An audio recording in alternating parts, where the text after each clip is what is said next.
slightly late, we'll make a start with this planning committee meeting. So welcome everybody, particularly members of the public, and it's encouraging to see so many people here. So thank you for coming. So I think I've explained to members of the public that we'll go through. There's a lot of procedural stuff to go through first, so we'll go through that, which doesn't take very long usually, and then we'll come to the new planning applications. And the three applications that you've come to talk about, I'll move those to the beginning of the list. So you're free to go, or you can stay because these meetings are open to the public. They're horribly. Okay, thank you. Right. So the open session of planning. There's nobody here to speak about anything other than planning applications. So we'll move straight on to the recording of meetings. The meeting is being recorded and will be on the Parish Council's YouTube. But is there anybody who wishes to make an additional recording? No? Okay. Excellent. Thank you. Right. Apologies for absence. Just Councillor Paul Dixon. Thank you. How is he? It's alright, I'll tell you later. Thank you. Right. So, item 200, members and officers' personal disclosure of pecuniary interests in any items on the agenda. Anybody? I've got the first one of the previous street, 2122-033-01. Right, an interest in that one. And I don't think it matters about the cash table, it's only the noting one. Thank you. Any new written requests for? No. No? Thank you. Okay. Right. Item 202. Should any of these items be discussed in private? Question? No. Okay. Thank you. Right. So to confirm the minutes of the previous meeting, would somebody propose to previous meeting as I've shown you? Thank you. Right. Completed Kirkby's planning applications list. Just to note the list, the previous list updated with the views of the committee. Do we note that? Noted. Noted. Thank you. Okay. Right. So we're now on to the new planning applications.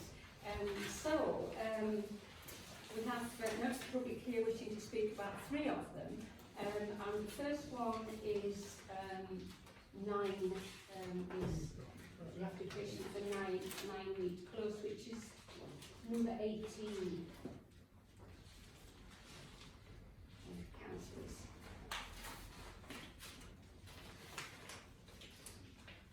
Did you say there were 18? 18, yeah. Yeah. So that's Mr. and Mrs. Griffin and Miss, yes. Okay. Yes. Can I pass the pictures round? Yes, yes. Just wait till you've all got the pictures. Thank you. Thank you very much. Thank you. Do you want to have a look?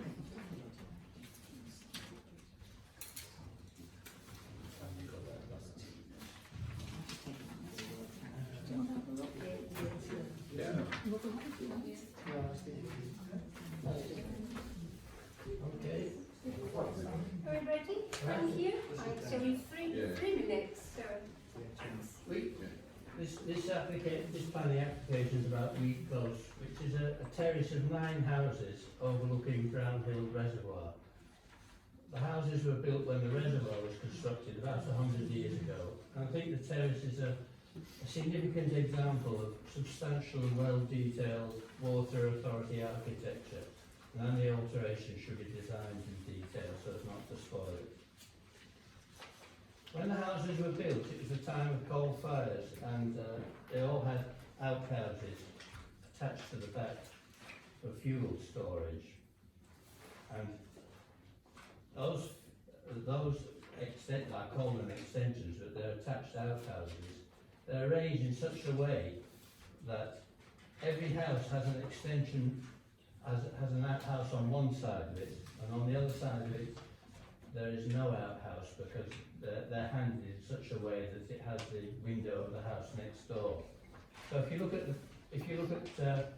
the rear of Week Close, you can see houses 9 and 8, and that explains what I mean. The back windows of the two houses downstairs, on one side they've got the outhouse, and on the other side they've got the clear space because of the window of the house next door. And the planning application on the website doesn't show the impact of the proposed extension on the house next door, number 8. So what I've done is I've produced two block layouts. And if you look at photo 4, photo 3, it shows the house as it is, the houses as they are now. And you can see that there's quite a bit of space between the outhouses at the back of the houses. Now there is a rule in planning that any new extension shouldn't break a thing called a 45 degree rule, which is to do with the field of view from a back window. And an extension should leave a 45 degrees outlook. And you can see as it happens, the houses that are originally built do have a 45 degree field of view to their right. Now if you look at the photo 4, which is the block layout with the proposed extension, you can see that the new extension comes right across, and from number 8, looking out of their back window from the dining room, they've got a very narrow field of view. They're looking down a corridor which is 2.7 metres wide and 4.5 metres long. And the field of view, instead of conforming to the planning guidelines of 45 degrees, is only 24 degrees.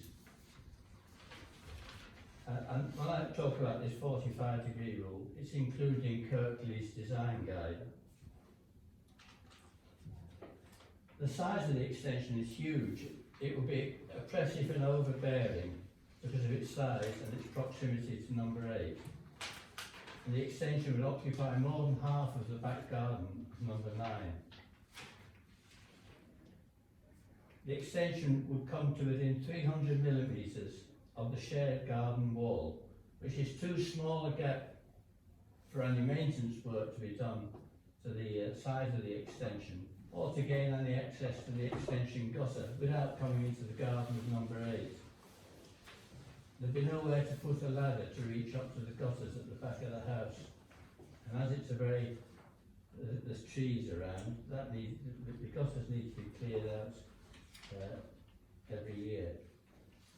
So really, my main thrust of this is to do with the size of the extension and the impact on the outlook and light coming into number 8. Thank you very much. Right. Someone else would like to speak about this application? Thank you. Thank you. I'm also a resident of Week Close. I've been there 34 years, and I, unlike my neighbours, wish to object to this and hope that you will put in the concerns to Kirkley's planning or to the officer or committee. The road is really iconic as you're driving up Woodhead Road, or if you're at the top of Home Moss looking down. Architecturally, it's featured a lot.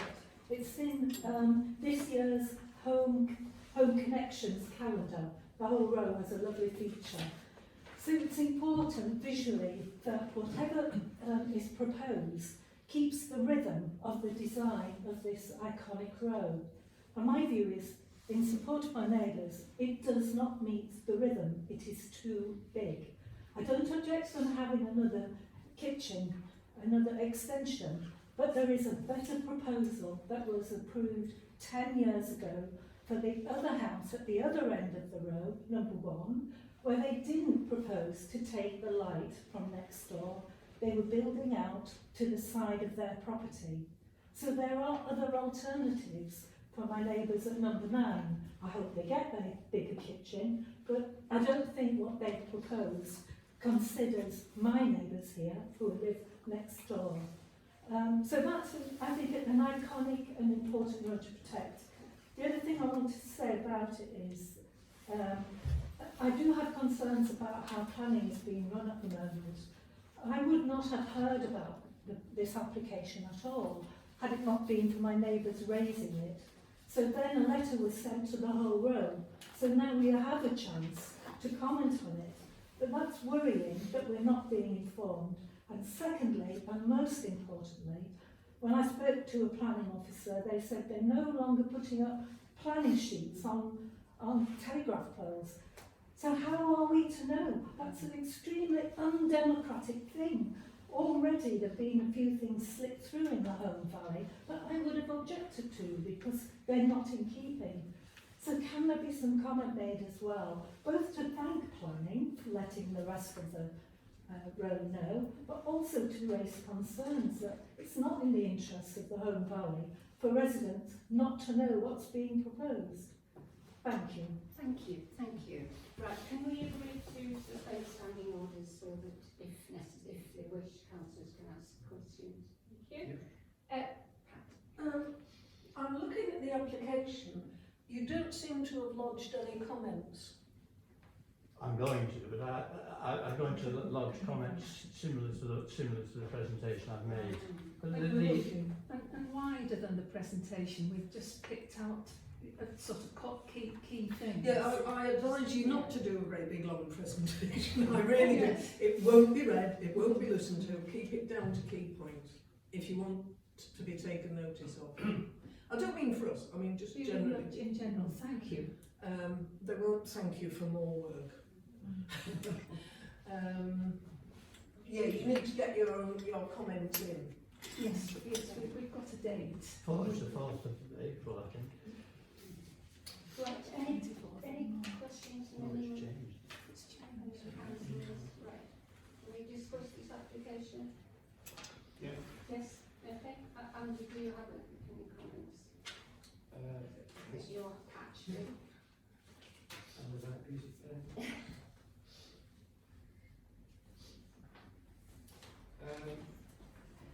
Yeah, I mean, I echo a lot of what's been said. In terms of the materials and everything, it seems quite in keeping with what's there already. Stone, slate roof. It's just this making a very narrow gap to next door. And it sort of strikes as being a very dark sort of alley. It seems a bit unreasonable. Sorry, just beg your pardon. It's perhaps a little bit unfortunate, because I think if you look further up the road, there is quite a big extension.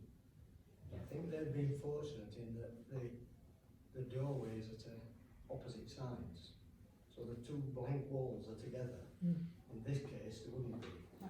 So that's, I guess, what we're doing in that case.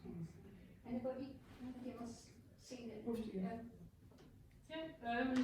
Well, thank you to you guys coming in and talking us through it, because obviously one of the things that's challenging for us is that clearly when there's comments from members of the public, then it really causes us to think about the alternative perspectives of planning applications. It's really helpful having these pictures. I mean, I know the road quite well, but in terms of, I think I completely agree that it's too large. I suppose the issue is sort of reducing that funneling effect. So it might be that there's some sort of intermediary expansion that can happen, but not to the extent that's talked about. I suppose I'm a little bit intrigued by the fact that obviously the comments about being able to extend, I guess, the other side. Obviously there's a gate indicator there, so I don't know how that works. But I suppose the principle is it seems too large given its impact on the neighbour, and I think that's something we should raise. And I think also the point about communication with members of the public in terms of notices on telegraph poles, I think we should just ask for clarification from Kurt Rees as to how they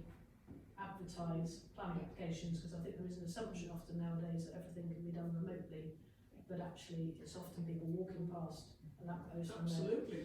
their weekly, daily, Yeah. 3 times daily walk that causes people to notice. Yeah, normal people don't go to the website every day to look at all the planning applications, do I they? suppose they expect you to set up an alert, but I think the notice on post was suspended because of COVID, but they don't seem to have gone back. I think we should push for that to go I back. think we need to make that. So, are we, sorry, I think, were you wanting to speak, Pam? Yeah, just quickly. and then Tom. I'm looking at the plans, and number 5 appears to have very narrow aspect, so it wouldn't be the first house to not have 45 degrees. Well, Is there's that no windows either side of that extension. Sorry? It's actually very different, and it's hard to explain how this works, but basically there's walls at the side of that big extension at number 5. That's the only new build extension in the row, but that doesn't affect either neighbour. No, but number 5 itself doesn't appear to have 45 degrees. Yes, well, Can we, I mean, if we're talking about the principle of 45 degrees, you need to be sure that you haven't got one in the row that doesn't have it. well, I you think haven't, no. you haven't. no, I think we're looking at this specific application at the moment. Tom. Yeah, I haven't heard of the 45 degrees thing, but I have heard of like, loss of light, which is planning consideration. So that's something you should mention. And I'm just trying to look at this picture here. I think the sun's coming from back there at the moment. You might look at one where the sun's actually aiming at it, and then you can say to them that you wouldn't be getting the sun because of this extension. Extensions normally should have a meter maintenance passage as well, and it doesn't look like this is going to have it at all. So for me, you've got reasons to object. We've got over-intensification, not in keeping, loss of light. The only other thing I mentioned as well is it might not be very popular with your neighbours, but this is a really pretty set of houses here. You've got the historical interest. I don't know, I'm a bit surprised that it's not being listed. Could it be listed? You might want to pursue this. I mean, that might help you with any more planning applications and stuff like that, but it also might annoy some of your neighbours if they wanted to do things. But Every time you need new windows when you move it. yes, get your windows done first before you get aggravated. but it's something, I don't know, it's something you might want to think about. It might help you with this, and it might help preserve a really nice terrace. Like and I don't think I've ever seen this bit before. It's the other side of the valley, so I mostly go to walks around England, but I don't know this bit. But yeah, I think we've got 3 good reasons to refuse it there. But over intensification, loss of light. I feel, sorry. Yeah, sorry. I feel women, sorry, did you want to say something? It just reminded me about windows. Yeah. I think the windows in the end look a little bit odd as well. They've got like extra windows in the apex. In the extension. I feel we're moving quite clearly towards a Yeah. position on this Yeah. one, so would somebody like to propose what the decision should be? Is it your one? Is it yours? Yeah, Well, I oppose. okay, so we For the propose reasons. the, Yeah.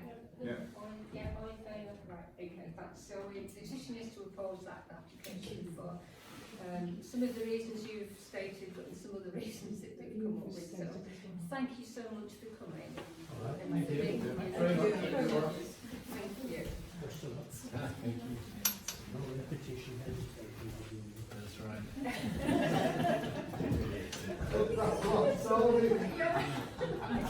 You just need to just to get the light.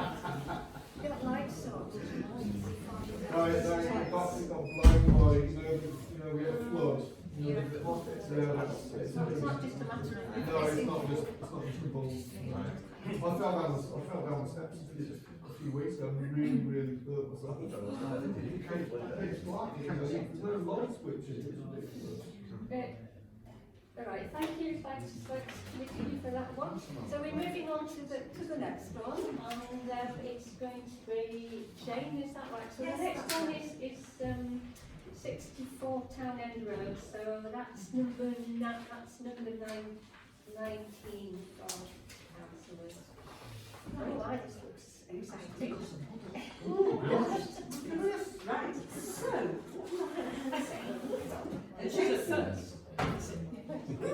well, adjacent to number 64 Town End Road, in the conservation area, is a rather, well, derelict, for want of a better word, plot of land. It's been that way for 12 years, it's completely overgrown. It was cleared by the current owner to build and had planning permission, but then it expired. But he cleared the land, and then due to ill health, he just let it go. And what's happened, unfortunately, when he cleared the land, he removed some of the stone on either side, and the gardens now at number 64 and at Fold End on the other side are now collapsing into the plot. It's an eyesore, basically. So it is in a conservation area. So what we want to do is build a house on the plot that will be in keeping, with the conservation area, using tumbled stone. As I say, just to make it look as if it has been. You can never make something look exactly as if it's an original property. We're not trying to do that. We're trying to do something that's very much in keeping. But our secondary aim, we want to make a very attractive house that's going to fit in well on the plot, that's going to make our new neighbours very happy, because we've actually been round to see them and we've discussed this with them, and they're very concerned about the fact that their gardens are liable to fall into this plot. And we say, well, we don't want your gardens to fall on top of our house, so obviously we will be wanting to shore up those walls. But what we want to do is to create something that's really sustainable for the future.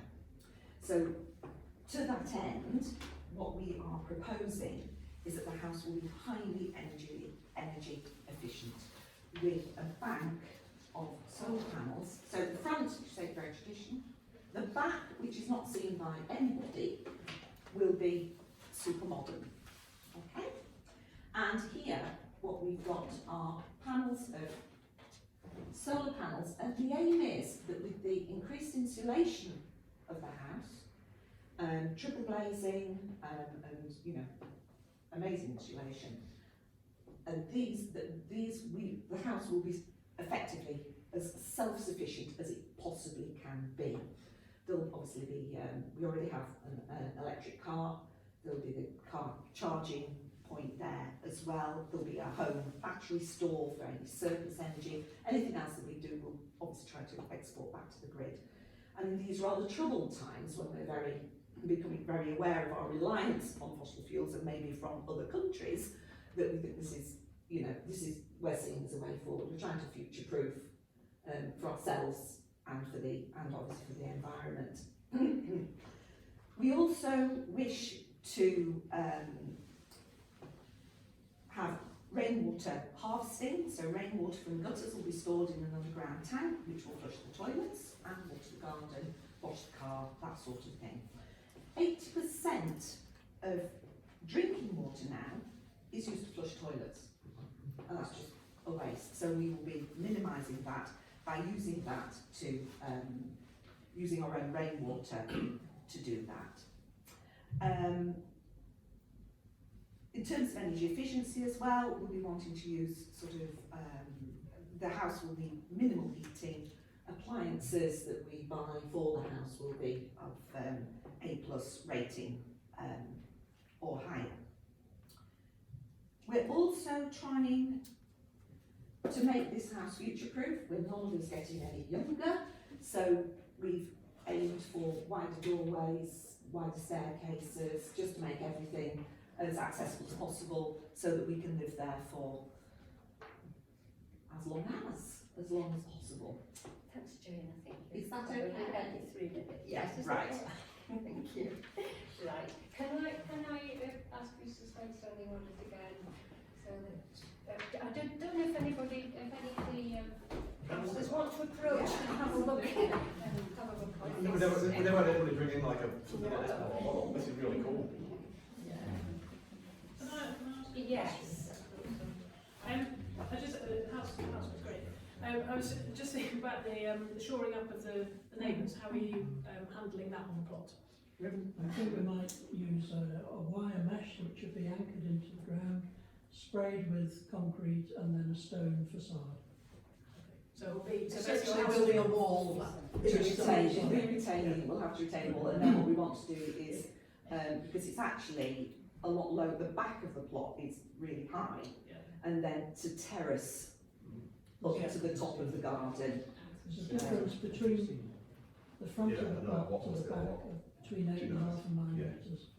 Oh, well. It's very steep, so we can't do much about that just at the moment because it's so overgrown. Yeah. You can't actually see what's there yet. Any more questions for Jane? I just want to say how great it was to have a statement on energy conservation. Absolutely, Yeah. because we've made comments on several applications recently suggesting that it should be a requirement that there is a statement around energy efficiency on probably on all, certainly on new builds. So It's something we feel really strongly. It's something we feel very, very strongly about. Any more questions? Or have you discussed this application? Anybody? Yes, I mean, I know the site well, I live fairly close to it on Cliff Road, so I walk past it frequently, yeah, so it is a nice thought. Yeah. Tom? Yeah, I walk past it often for many years as well, and seen it get to the state that it's in now. And it's unfortunate, something he's doing with it.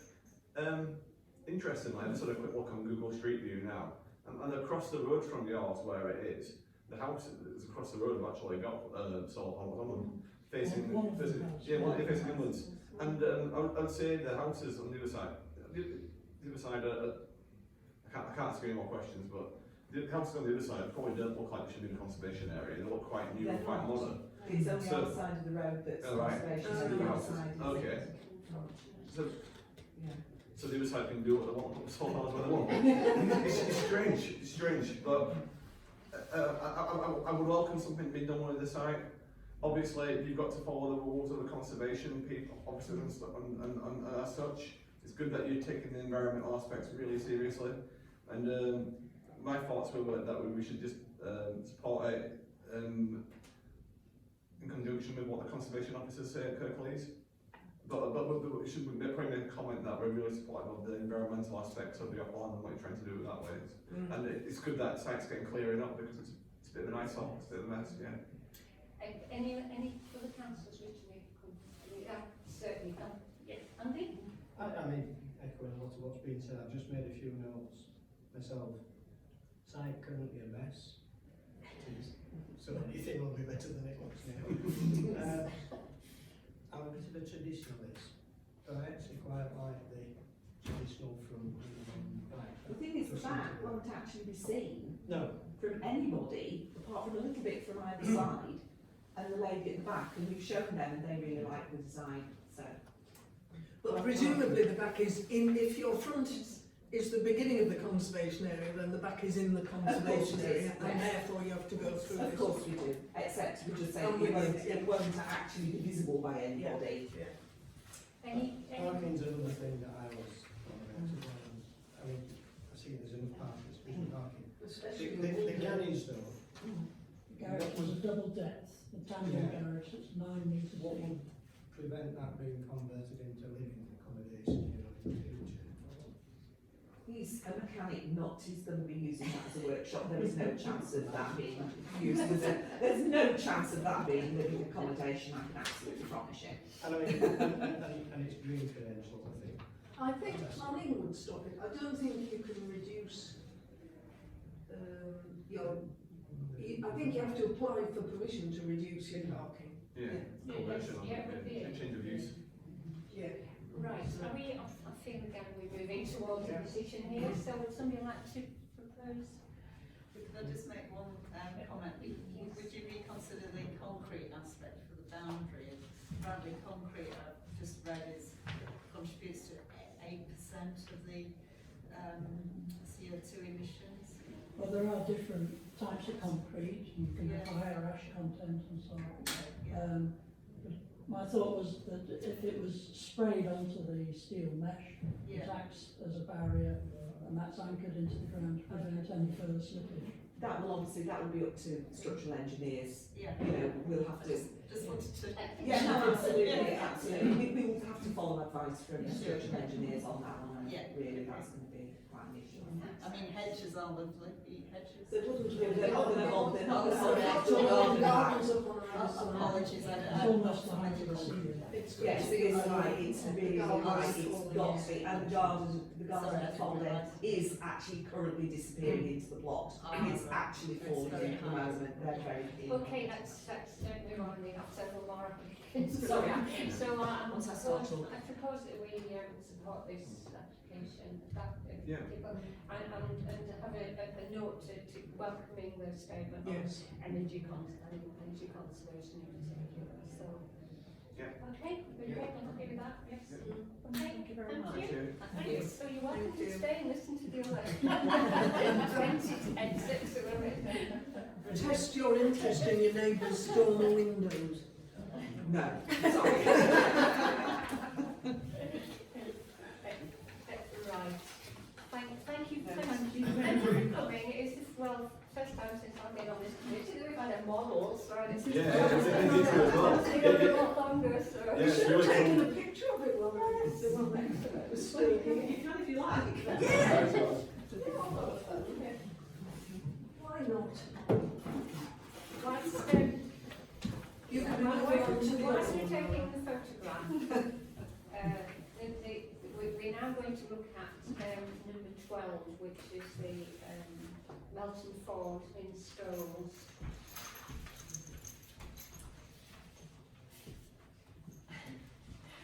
So we'll just wait. We'll just wait till the photo. Yeah. Absolutely. Thank you. Are you able to view our application online at the same time, because we've not printed out photographs? It's fine, it's very, I have to say, it's very unusual that people Yeah, come with yeah. it. Not normally I people have before and after. Yeah, if anyone would normally like to see people that. I'm looking now. So, come and talk. We've looked at them I think beforehand. some of us know the site as well. Thank you very much. Thank you. Thanks. Bye. Okay, Teresa. So, the project that we've undertaken in the garden, although we've had to apply for planning permission for what we've done to the banking area, was primarily about protecting the stream that runs through our garden. So we had to seek permission from, I had to investigate who to seek permission from, because the bank was collapsing, and where it collapsed, it comes out of a culvert onto our land. And as I understood it, we were responsible for the edge of the bank and potentially the culvert. So the work was done to protect the culvert and obviously the village behind it that it runs underneath, which is the road, the apartments and the centre of Stoles. So we gained permission from the council for doing the work with their advice and frequent visits for burying that stream underground as being the safest option. And then post that work being completed, we then had to make sure the bank didn't continue to collapse, because the angle of the bank is roughly 1 in 40, so a very steep bank. So the gabions that we've had instated were put in basically to retain that bank. It wasn't so we can use it as additional garden space, it's simply to stop our house, which is up here, collapsing down to the street, which is down here, and the neighbours' houses, which are adjacent. As I understand it, we've had to apply for planning permission because the gabions exceed a 2 metre height rule.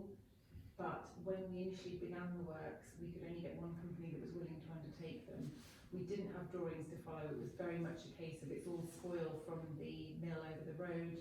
It was a case of, as they worked through it, finding out what they needed to do to put those, to hold the land back and stop it slipping further. So it's complaints from a neighbour that have raised this issue, just one.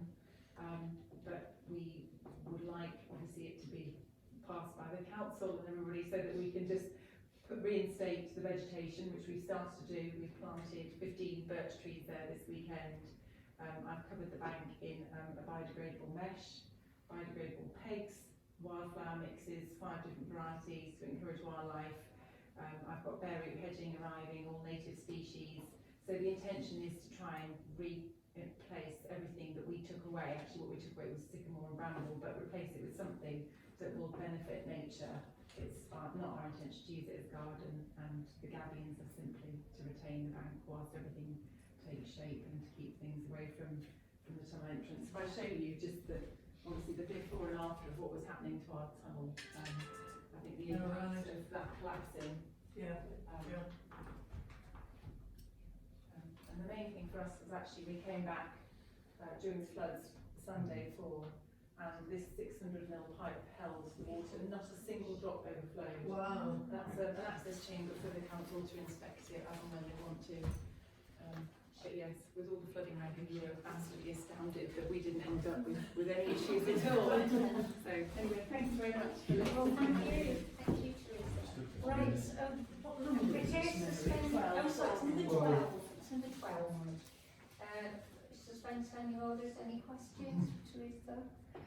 I must admit, when I was thinking, my first thought was this is too complicated for, on the information that we've got. Yes. Too complicated for us to make a decision that we didn't have enough, we couldn't make an informed decision on it because we're not specialists, but I mean, the way you've explained it has caused me to have a bit of a rethink, so, right, any questions from? No? Could you just reiterate? Sorry, Sorry, Rachel and then Sarah. I've got a question. I was just going to say, I like you, Chair, read it and thought, ooh, this feels like something that's quite technical, and therefore I was thinking we'd defer to these officers, but now it's being explained a bit more clearly. It's much easier to understand when you see visuals and that sort of thing.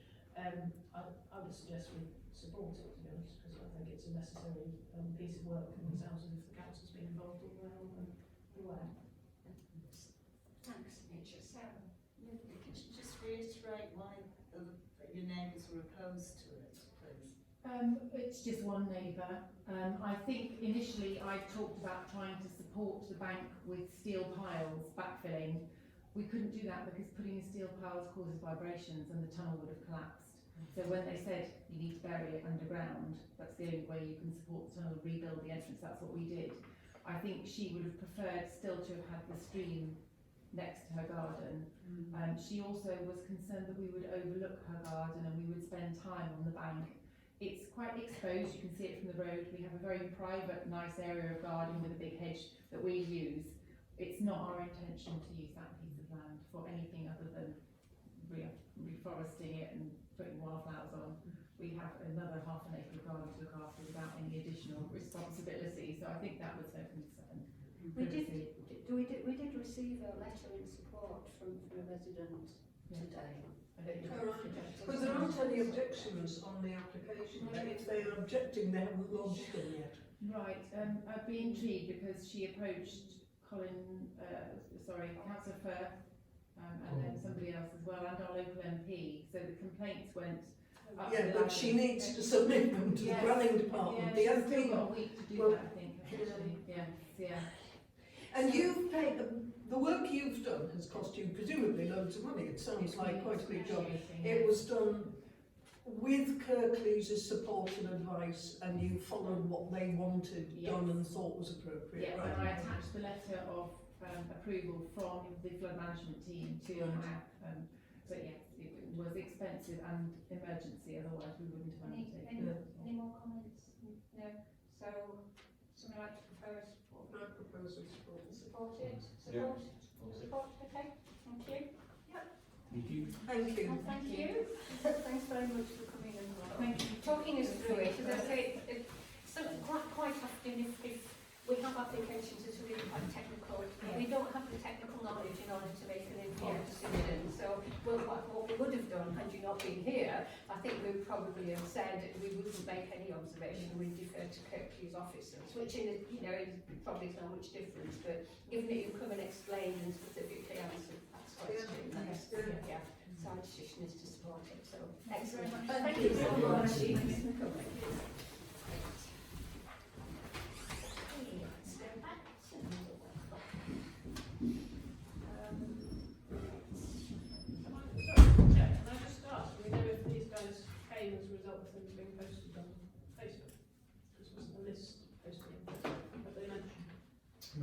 We didn't say actually, but we were trying to get more. Oh no, it's good. Yeah. Yeah. Should have asked, I didn't ask. Yeah, sorry. No, it's right.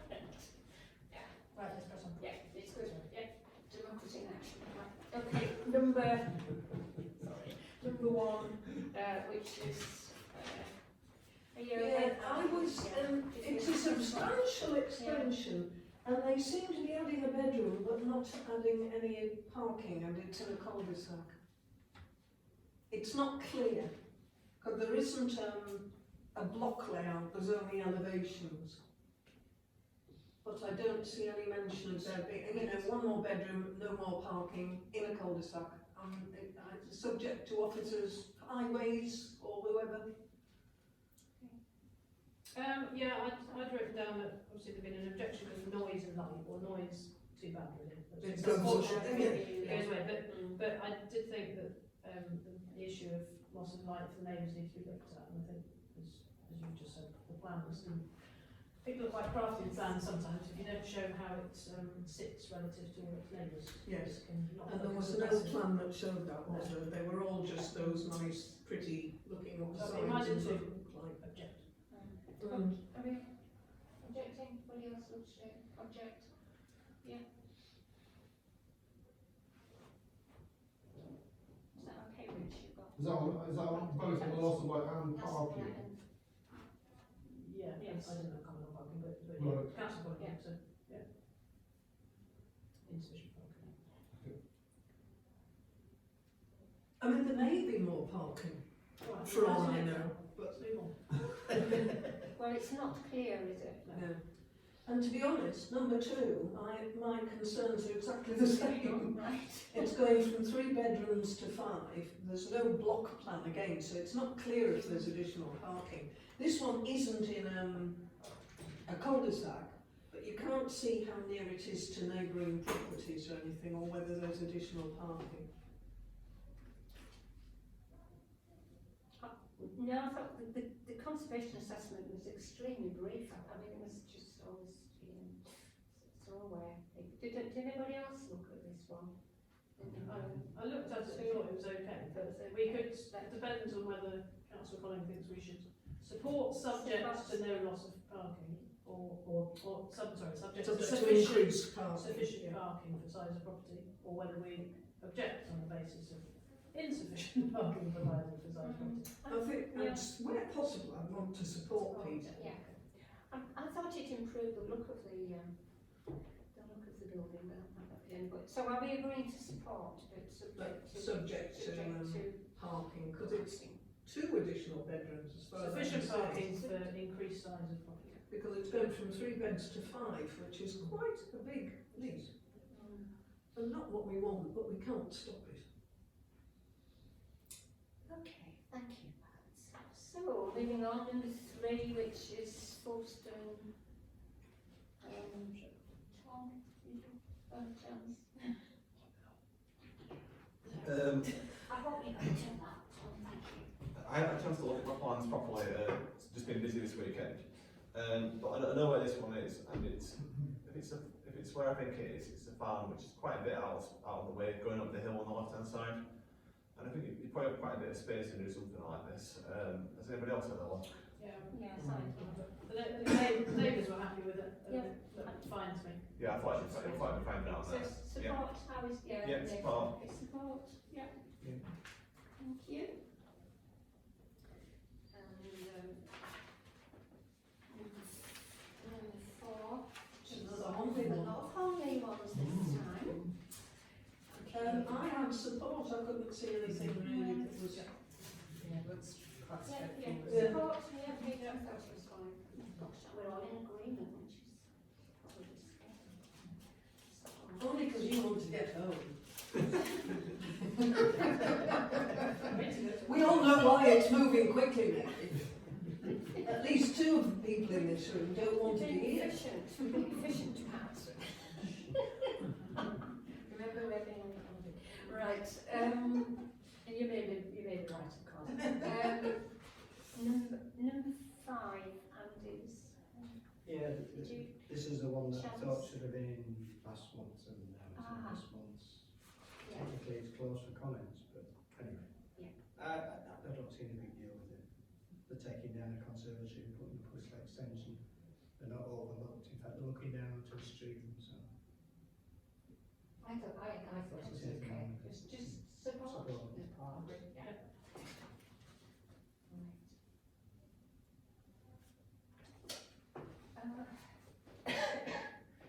On to the 6th, which is Andy again.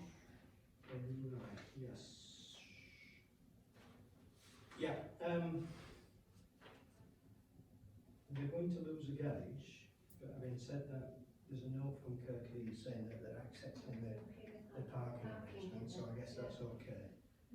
The only other comment I had about it was that they put an artificial wooden cladding Oh, on that part wood of it. composite cladding, what? Yeah. Yeah, does anybody know? Don't get upset about that, you can't tell the difference. No, but the rest of it's brick.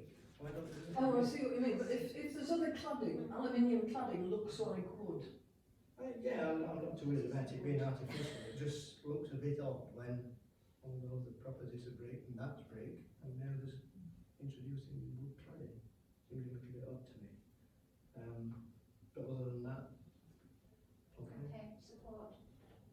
Support, okay. Yeah. Yeah, I was a bit exercised over the wood composite. It's probably just the name, the wood composite cladding. And, right, the next one should be fairly straightforward. It's back to Holmway. Which one is it, number 7? Number 7. Well, the same problem, it's going from 3 to 5 bedrooms, and highways are saying there isn't enough parking, so I think we've got to, Too big. Oppose. mm, Yeah. And it's parking. Insufficient.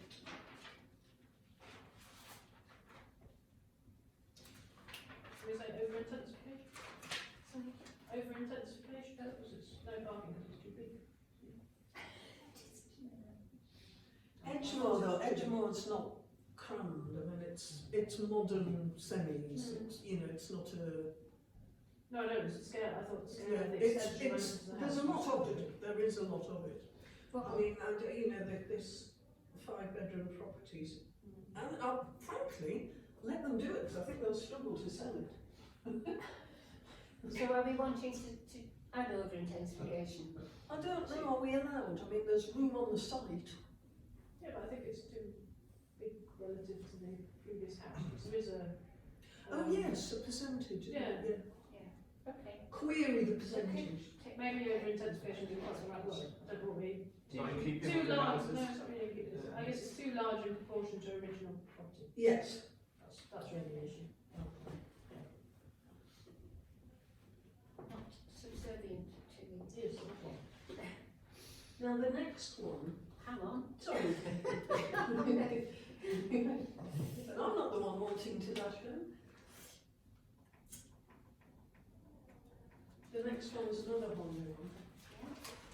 And there are, the neighbours are concerned about proximity, but there are no block plans to look at, so it's impossible to judge.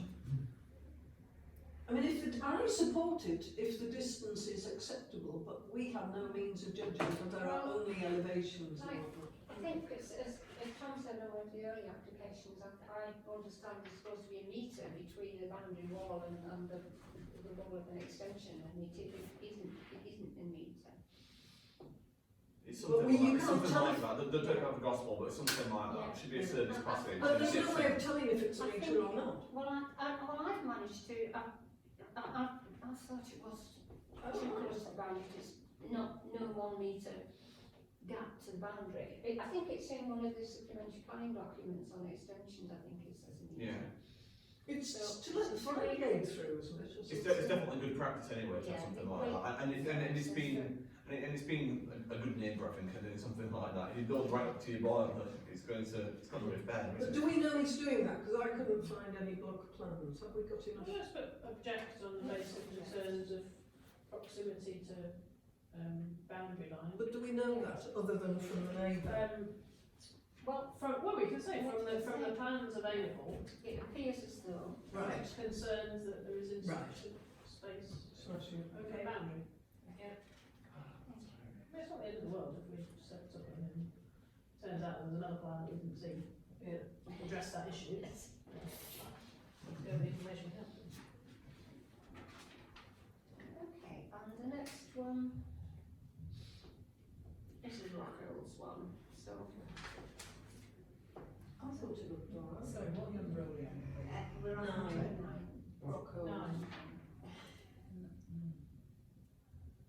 extension in Homebank Homebank Mews Mews. Brockholes. It looked fine to me, I thought. Yeah. Yeah. I thought it was okay, just simply support. Yeah. And then the next one is another Brockhole, Yeah. and it's a similar thing. Yeah. Happy with that support, yes? I thought they were very similar. Right. The next one is Councillor Rita Brinsley old house. She's on there somewhere. Yeah, have a look at this one. It's a big old house, there's plenty of space around the back where the tennis courts were to do a bit of an extension. And it won't affect anybody, so I would say it's fine. I thought it was quite modest. I thought we would have gone for far reaching change. I didn't realise that I walked past there quite a bit, but I don't actually go up the avenue. So I didn't really know what was up there. I didn't realise there was such a big house on as part of the avenue. Yeah. When I saw it in the application, I thought, oh, it must be that big house further on with the tennis court. I didn't realise any of the houses on an avenue have a tennis court normally. Yeah. So yeah, but it's plenty of space for it. Does involve some loss of trees, doesn't it, unfortunately? Whether they could mitigate that by replacing, I don't know. Do we want to Mentioned concern about that loss of trees. That was a shame, isn't it? just ask? Yeah. Yeah.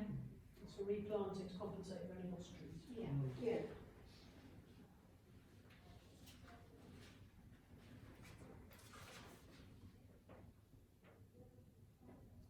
The trees got TPOs on them.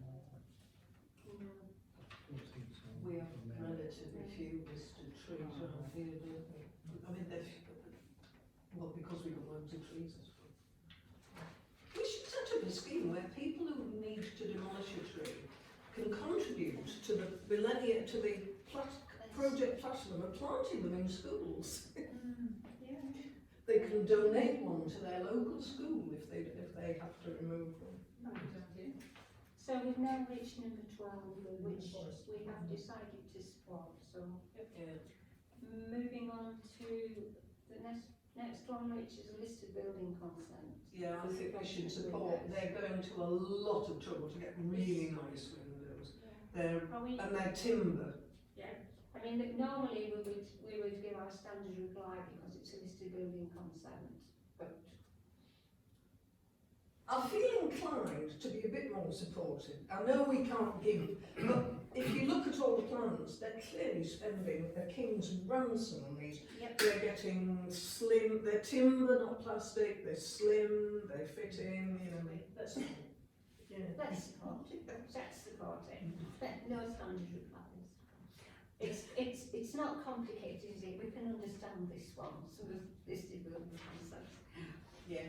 Far more complex. Right. Okay. Now this next one's interesting. Yeah. We at the parish we supported the previous application, which was then turned down. This is a bit. It's amended. I mean, it's been moved. The site, the actual plot at which it's been built has been moved now to where the old dilapidated caravan type thing is. It is very complicated, this one, isn't it? It is very I complicated. mean, Yeah. my understanding is, well, there's a shed there, which, it's in the green belt, so they can only replace on the same footprint. And they've got planning permission for that. Yeah, some time ago. Yeah. But then they've also asked if it's got, development rights, I don't know where it is, so they can have permitted development for a garage and an extension, and being told yes it has. Yeah. But now what they're wanting to do These are words. is to do something slightly different, which they claim will be smaller than if they did the original planning permission with permitted development. So it's repositioning it, but we end up with, and this is very, I can't see how we've got to this point, replacing the shed with a 4-bedroom house in green belt. By stealth, yeah. It doesn't feel right. I felt those were quite weasel words. I mean, they were arguing that the footprint is no larger than the existing building plus the permitted development rights. Therefore, what they're proposing is would be smaller than that. And I just think that's. It's a bit of blackmail. I think that's a bit of blackmail. I know we supported it last time, but I suppose my feeling is to object. But What were we supporting last time? I supported the direct replacement for the shed. This is different. And this is bigger. Yeah, we supported a shed, we didn't support a 4-bedroom house, did we? No. Well, it was on a different footprint, which was why it was turned down. Oh, I quite see. quickly. Tom, it's your view. Is this the one at the head edge? Yes. It's right on the yellow. boundary, isn't it? Yeah, let's look at it now. Yeah. I'm looking at it for the last 10 minutes on my phone, because I was looking at this thinking, is that a shed or is that a house there at the moment? The yellow monstrosity, it's a mobile home type thing. Right, so what? Which is- So there's a mobile home there at the moment, and this is kind of replacing it with a permanent building. which is much larger. Is it a mobile home or is it one of those, like those It's in single Huntly, story, it's a isn't it? sort of permanent mobile? It's like a kind of permanent Yeah. mobile It's- home, it's- but it's on very- sleepers. It's single story, what the building, isn't it? dilapidated. So it's not meant to be, it's not a huge build, but I looked at it and I thought the plans were quite modest for a building there, but obviously if there's a shed there or something like that at the moment, I can understand why. If they didn't want to go too huge, because they probably get permission for it, and it would be in the green belt, I'd imagine, up there as well, like Andy said. It is, yeah. It's, Well, the existing one is 63 square metres. With the consented extensions, it moves to 147. it's only double the size of it there. And the proposed one is 118. This is a sleight of hand, which I just feel the kind of playing. I feel they're playing the game. Yes, I think so do I. they've got permission Sorry, yeah. for replacement, they've got permission for permitted development, and And they've shifted it over to the left and then moved it across a bit. Quite often they try and do these things like they build a shed somewhere and try and you build a shed for agricultural purposes, and then not use it for a long time, and then do this and that, and then change it into a house, and it's not quite like that what we've done with this, but it looks something similar. Somebody was living in it for a while, but years ago. So are we moving towards objecting to this? What grounds do we have? Do we have green belt grounds? Or... Because of its size, it's overdevelopment in the green belt. Yep, okay. Kirklees seem to be quite keen on that because they had disagreements over a couple for that reason, didn't we, this time? Right, number 15, just outside the conservation area, which is a hungry one. I've got support. Couldn't see any. Sarah, yeah, I thought she was okay. Are you happy? Yeah. Support? Support?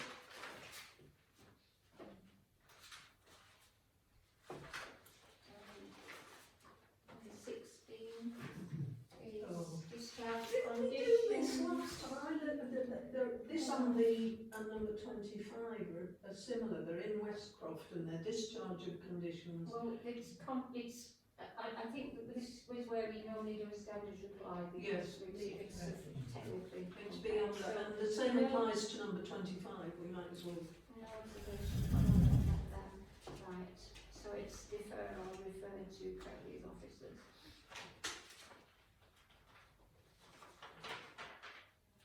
And the next one is also a discharge of conditions. Same clause. Is that okay? Anne? Yeah. Because it's, Can I ask for that one? Which one? 17? For 17? Yeah. I said it'd be good to see the information about environment, energy generation, sustainability and renewable energy. Are we? This is a site, I think, that someone started building, didn't they? Yeah. When they ran I out don't of know money. because it's sold or whatever. But there looks to be some sort of disagreement with Kirklees, isn't there? When you read the bump, Yeah. they say they've been waiting for a response from Kirklees, not had one, so now they're just saying, well, just discharge the conditions then. Well, should we say no, sorry, No. should we say no observation on the discharge of conditions, but we would wish to see Yeah, because I'm conscious, yeah, will it be given permission under the original developers and then they got lost and then the next one's taking it off and they're wanting to make some changes, which is fine, but I'd like us to just highlight the fact that obviously some environmental issues, because one of the things later on, in fact it was Westcroft, I think, did a really good report on all the different environmental things that could be done for energy generation. And I thought that's the first time I've seen a full report that talks about, you know, solar, water heaters, all sorts of things, air source heat pumps, ground source heat pumps.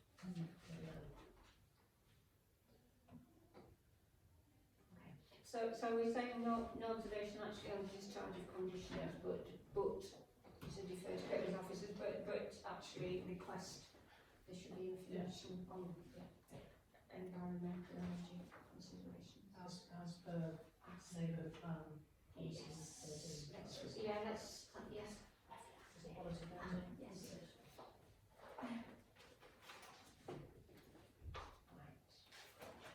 Right. Number. Policy 12, something like that. Yeah, number 18 we've already discussed, and we've discussed number 19. Number 20. This is a. This one's come up before, hasn't it? It's come up twice before. I think we approved it last time because the second time it was a lot better than the original one. And I've had a look at it again, and I haven't looked at the previous ones again, but it doesn't look that much different than the previous one. And I thought the last one was an improvement and not too dissimilar to other houses nearby. Yeah, I mean, just extend it, sorry. Sorry, what you were going to say? I don't know the difference. Do you know I was going to say last time we supported it subject to the approval of conservation. Yeah. Casey conservation and also trees. There was an issue about a tree, wasn't there? Yeah. I think the view of from the rear view doesn't, you know, from across the valley, because it's like obviously across the valley too much glass, too dominant. But don't know, does anybody else got any ideas? Yeah, well I think that, I mean, it's an improvement on the previous design, as has already been said, but I still think the rear is too high. Yeah. Too dominant. Yeah. I think they can be really imposing those on the landscape, because there's a few I've come across and you just think it's so disproportionate to it's not in keeping at all. The house there already is. I'm not defending it for what it is, but and there's other houses already further down which are similar to it, and it was worse further down, I think, in my opinion. But we just say support improved design, but remain concerned about I think we should say it's a conservation. compatibility of rear aspect in conservation. It didn't look to me much different from the last one. I didn't notice anything different on it. Support subject to the conservation officer. There's no change of statement from the conservation officer.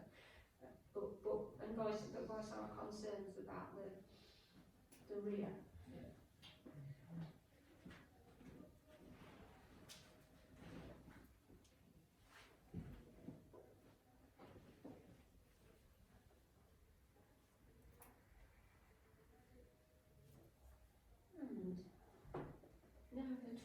Number 21.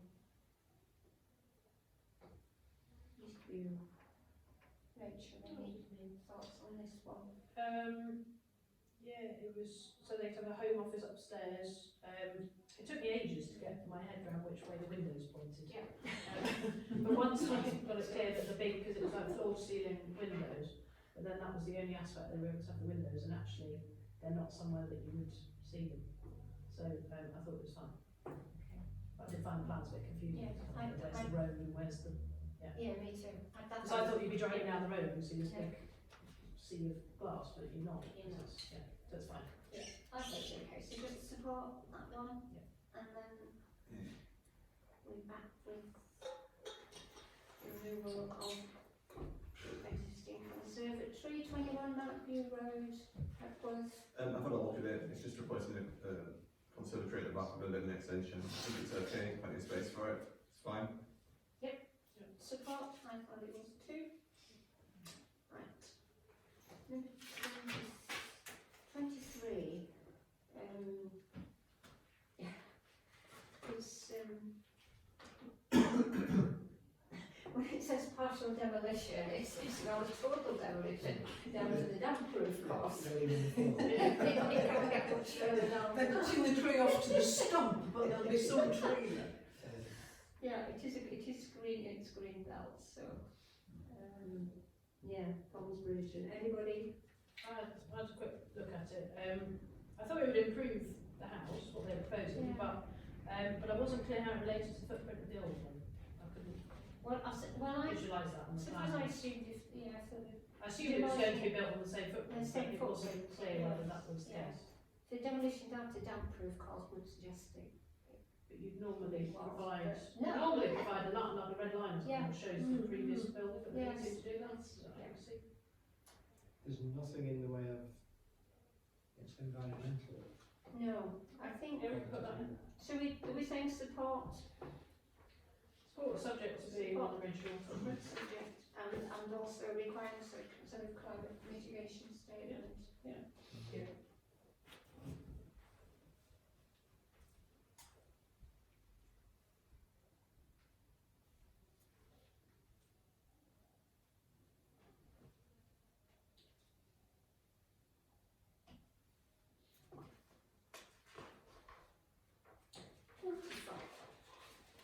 Ooh, it's so old.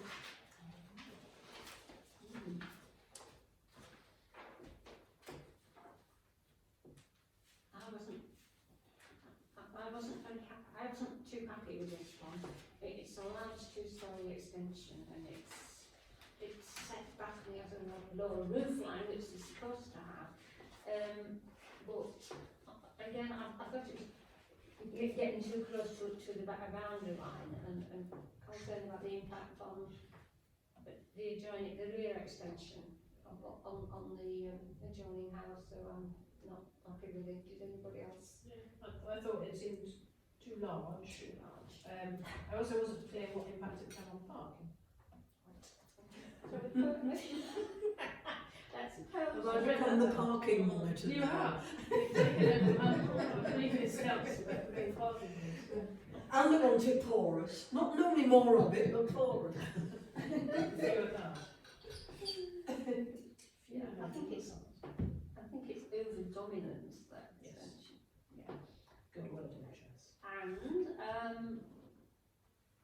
moving on, number 25 is a discharge of conditions, so Although we would defer to officers normally because it is complicated and all that, as Okay, Rachel said, I think we could welcome the initiatives on the technology and the sustainability of the heating and whatnot, and welcome the very full report. A thorough report on low carbon energy technologies, and we look forward to seeing them implemented. Yes. Phases 1 to Yes. 3. Yes. Because they made a pretty clear conclusion of what they should do.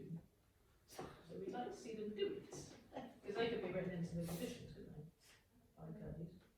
Yes, we're going to get, we've already had this in Humley, haven't we, where people said they were going to put in solar panels of size A, and then they changed it to size B, which was smaller. And Kirkley supported it, yeah. gnashing of teeth. And so we need all these very good applications that we think are good, we need to keep an eye on. Number 26, Pat. I had support, did you? Sorry, I didn't look 26. Number I 26. didn't see my name on it, so. Oh right, do you only, I look at all the Homley and all the Oh, Brockles do you? because I never know who's going to turn Oh, up to the right, meeting okay. basically. It's an extension, hang on, I'll see what did I write. It's erecting a dormer extension on the back. I think it's fine. Okay. I wasn't sure about this one, I was desperately trying to find information on full length door extension, because it's the whole roof, isn't it? Yeah. So that'll work, but, you know. But there's often another that's the business only way with you can left get headroom yeah. for the length of the room, isn't Yeah, it? that's fine, support. The next one's a list of building consents, so, which is Jackson Bridge. Should refer it to the list of building officer. Yeah. Okay. Yay.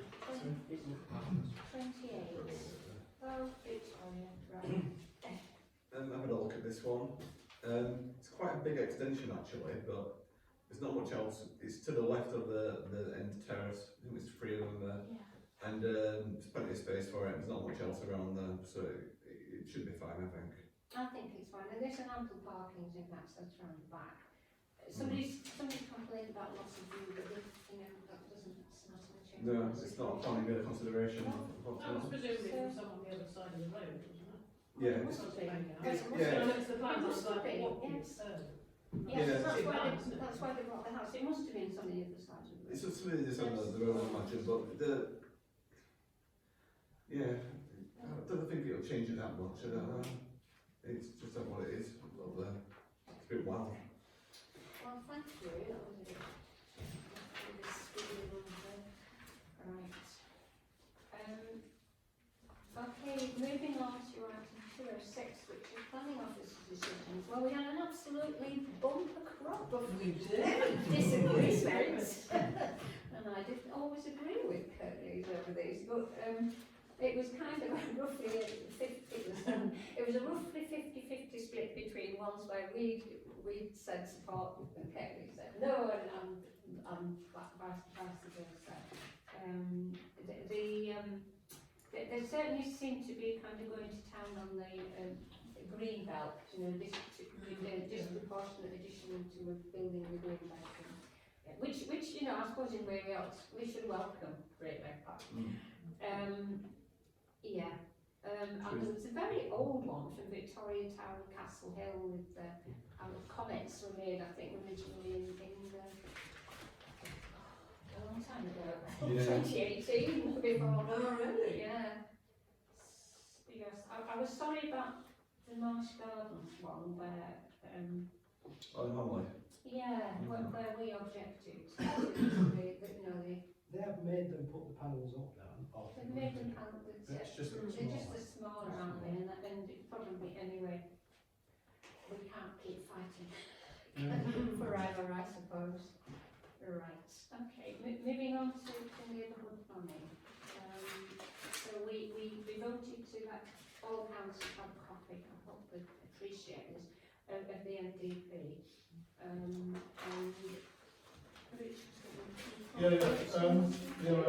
I've got a few quotes. The first ones were quite high, so briefly myself and Jen were considering maybe buying a binding machine, which we did think it was a good idea. However, the problem is the punching, in terms of punching the holes in the thing, they only seem to punch 30 at a time. So each plan is going to take 10 punches with all the involvement of that. You might as well Sounded a bit messy. So anyway. But you can get that sort of binding at places like Staples. Yeah. So the quotes we got, and they did get, the first one which I got from Home First Colour Print was 528. I asked for 25, so we had a few spares. So that was 528. There was no VAT on that, so we couldn't claim anything back. So that was quite hefty. And then Swift Print in Huddersfield, somebody recommended, they were about 500. Is that with including VAT? But that wasn't part of the calculation, so we would be paying 500. And then DK Print, Honley, 427, so a bit better. But then the cheap one was Derry Dale. Well, they were charging VAT, but obviously we get that back. So for 25 copies, £360.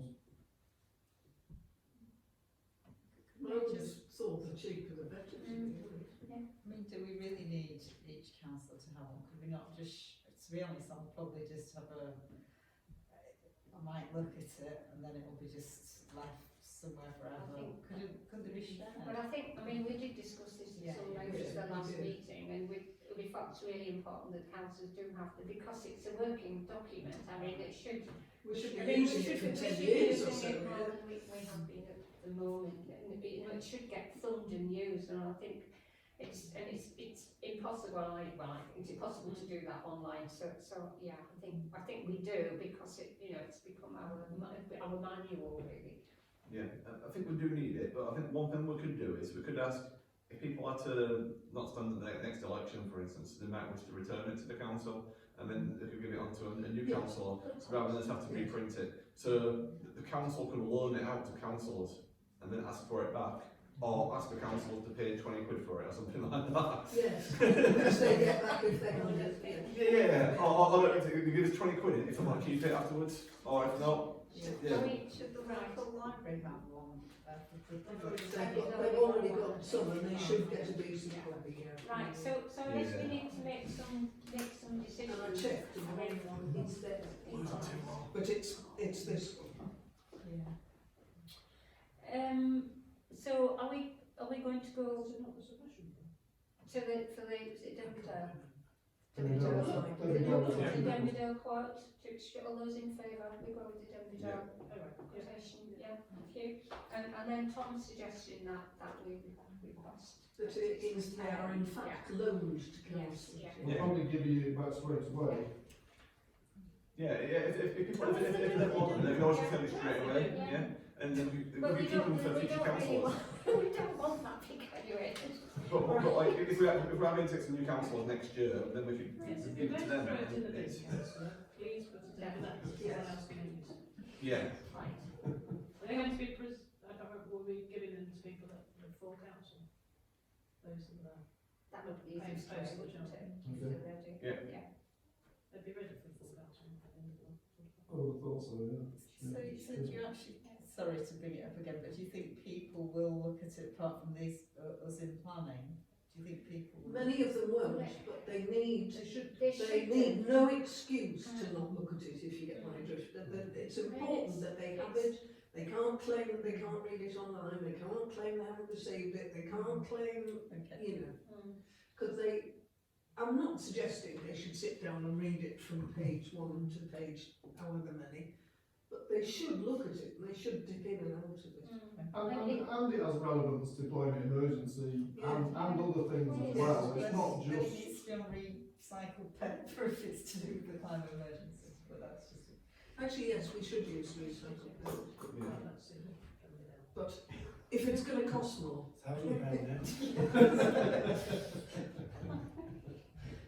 Right, can we move on to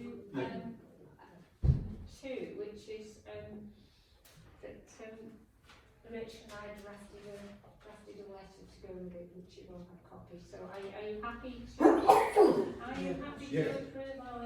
Yep. Thank you. Work. Right.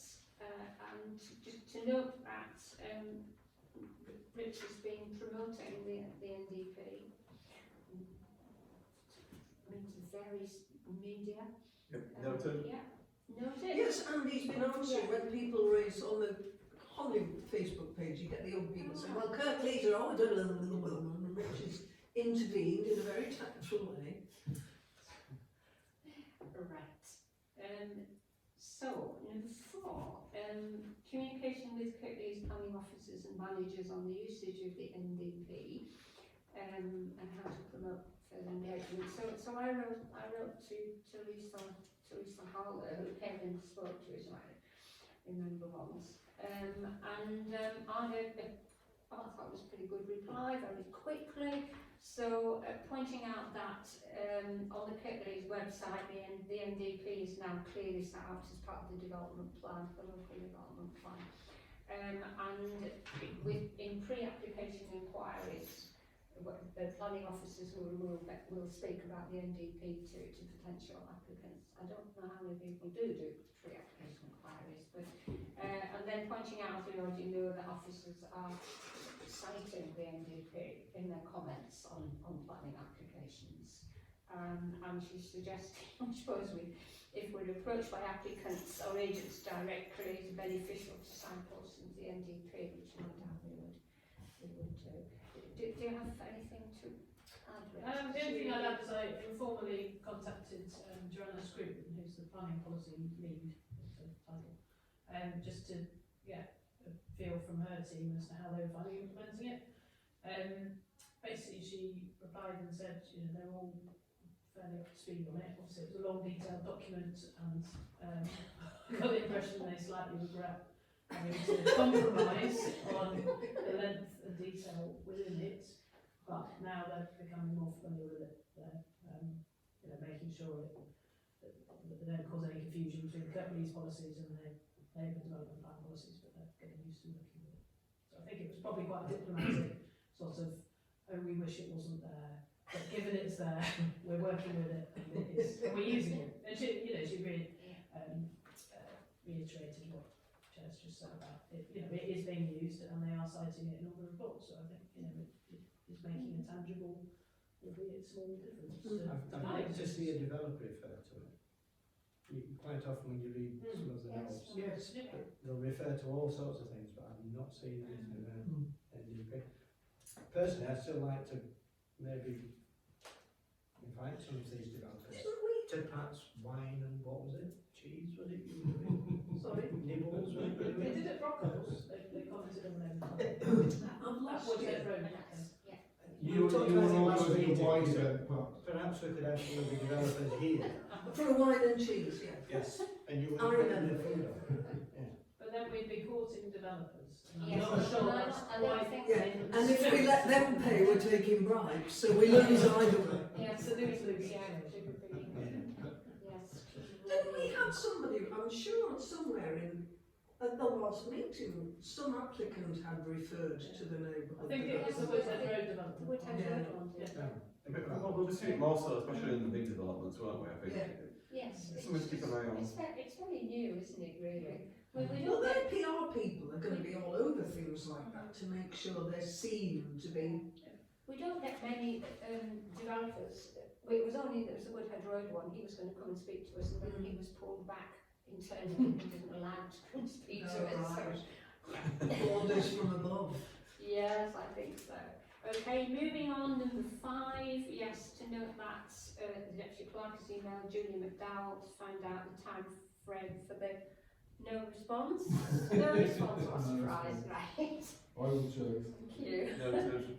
Yeah, that's pretty cool. They haven't come back actually, because that's supposed to be. Yes. They ought to be able to answer that straight away. Doesn't seem like a difficult question. No, I don't know where the hold of this. Moving on, item 208. Right, at our last meeting we resolved to endeavour to continuously review the work of the Parish Council in the light of the NDP, with a view to promoting and prioritising outcomes. Right. To consider, what we've asked to do tonight is to consider identifying specific targets for the Parish Council or for the Planning Committee based on the policies of the NDP, which would be part of actively focused work. Campaigning. Yes. Can I comment on this? I had a bit of a look through to remind myself of the actions that we had earlier today, and I was struck by the fact that some of them are already happening. Some aren't, but some are. But one of the things I thought we should actively ask for an update on from Kirklees is their process for undertaking conservation area appraisals, because they is committed to Connolly and there was another one, I can't remember which one it was. I'll have to look up what it was. But they said they were going to do that, and they had a consultant appointed who was going to work through that.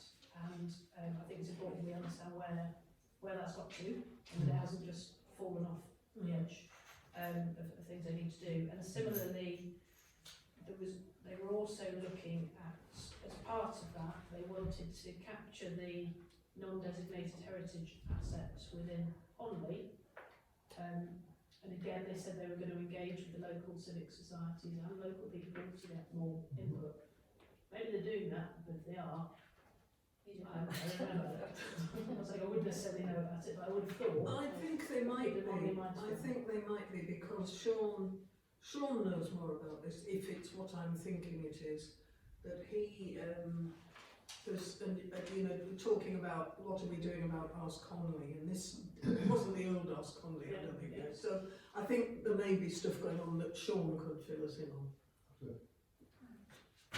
Okay, it might be, if I can forward the chair and the clerk the email I originally had through neighbourhood plan discussions around conservation area appraisals, and I'll dig it out, then you'd have the name of the, I forgot his name, Nick something, on the council, who was obviously looking after that piece of work, because I think we should formally ask for an update on it, because even if it's, oh, it's running 6 months later than we planned, or whatever, you know, we're now quite a few months on, it must be nearly 6 months on from him telling me there's stuff happening. So that feels like something we should chase on. Because that does link to quite a few things in our actions around building up a greater list of non-designated heritage assets, for example. And then the other thing I was just going to say was, the other sort of theme that I think comes out of quite a lot of the actions is around traffic, speed limits, HGV limits, 20-mile-an-hour speed limits, etc. There's quite a lot around priority passing ways, green lanes, reducing traffic. There's actually quite a lot of actions which are a little bit repetitive when I look at them again. But they all came out with different sort of policy themes, so that's why there's a bit of duplication. But I do think, and I appreciate later on in the agenda we're coming on to traffic issues, and we're making very little headway. And I would just say that I think we need to keep pushing it. And I think I flagged up to Councillor Wilson, I think, that there's an event happening that came through the YLCA, which is called 20's Plenty for Us campaign, which is a national campaign, and there's a Zoom meeting about it on the 26th of April from 10 till 11:30. Forgive me, but I can't remember what day of the week 26th of April is, but it would be great if someone from the planning committee could attend that and feedback. I have a feeling it's a date I can't do, which is why I haven't read them. But because I do think we need, absolutely. Because I think maybe on the back of that, there's the opportunity to then at the next planning committee formulate a letter that, again, it might be building on that.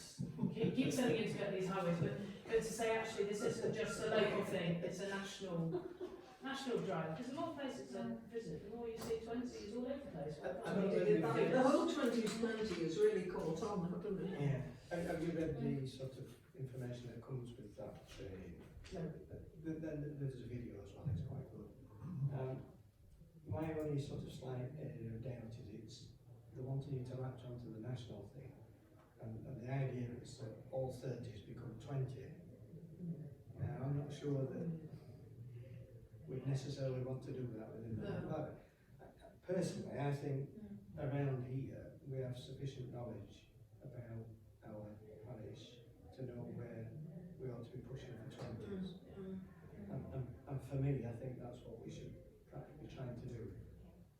We clearly get feedback from public anyway, don't we? People are coming to us and saying we have issues with speeding, with noise and whatever. So it's a fairly topical thing anyway. Yeah, as part of the Home First scheme, I think Home First Centre's going to have a 20-mile-an-hour limit, isn't it? Which, I think a few people put some jokey comments on Facebook saying it's impossible to get to 20 miles an hour in the middle of Home anyway, most of the time. It'd be great to achieve 20. But I just thought it was a bit strange seeing that. Like, I thought, like, of all the places, well, I suppose the town centre, with it being quite busy and a lot of people around, it's probably not a bad idea. But if they wanted to do that for the middle of Home Firth, I mean, I think that there should be. They would be willing to do it in other areas as well, and they should be doing that, rolling out in other areas as well. And I thought it was a bit strange when I saw that, but I suppose as part of this town centre's plan, if they're going to do it properly, this is one thing they should be doing. So, it was good enough for the middle of Home Firth, it's good enough for Home Bridge, Homley. Homley's got it already, hasn't it? Homley's already got it. Like Headworth, Scholes, like the other villages like Neverthorne, places like that. Maybe even the centre of Brockholes. You've got cars parked there. You can can be quite busy at times and that, and they've got speed cameras out, so there's the need for it, I suppose. So yeah. If you go further up the Home Valley though, okay, Home First will probably be a 20 anyway. It's then 30 all the way through Oakridge up into Hull. Yeah. Now, to bring that down to 20 for that full distance all the way into Hull, I think. They've done it over in the Calder Valley, they have. If you take that shortcut to get to that place that sells Emily Thornton's, there's that little, it's 20 and there must be a stretch that's about 3 miles long. That is 20. You've got to really concentrate to do it, and it isn't houses on both sides, aren't there? I'm quite surprised. I think too much of 20 mile an hour zones. Like you made it all the way, like Andy mentioned, people would just ignore it, so they wouldn't take care of it. So I think it should be there to make an impact on the area. And you get there and see, oh, 20, I will slow down for this. If it made 20 everywhere, like it's completely 20, people just ignore it. I mean, the biggest problem with this is going to be, as ever, isn't it, getting Kirklees to do anything. And how we do that. But I think it's about asking for, well, maybe asking for a meeting again with our highways team to say, look, we aspire to explore the viability of 20 miles an hour in all our village centres, and we want to talk to you about the process of doing that, because we're not prepared to just wait.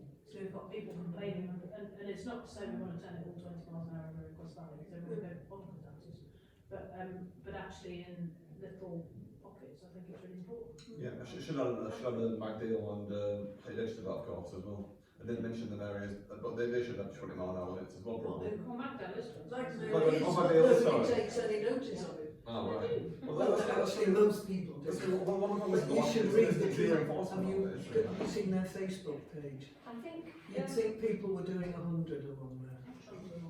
I think that this approach to trying to work with the NDP is better than having a long list of things to do. I think identifying priorities like this. So I think we've got sort of two or three there around this. So one is about the chasing Kirklees about the appraisals, the conservation appraisals, and then there's the non-designated heritage assets, and then there's seeking a meeting with Kirklee's highways officers. Well, the last one was very positive. It was very good. Whether we're getting again, I don't know.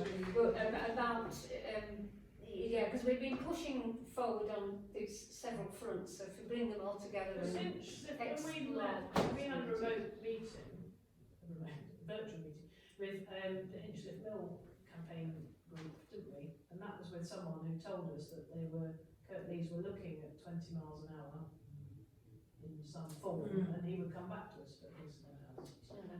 But I think it was sort of vaguely on their radar. I think I'm always struck by the fact that Home Valley North in Honley and Meltham has got 20 miles an hour. Well, they've got it. Why can't? And the Proctor's should have it. The motorists will hate it, but they should be told just have to put up with it. So are we on the main road there? So we will consider. So are we happy to accept those three as priorities? Accept those two ideas from Rachel. Identify those as priorities.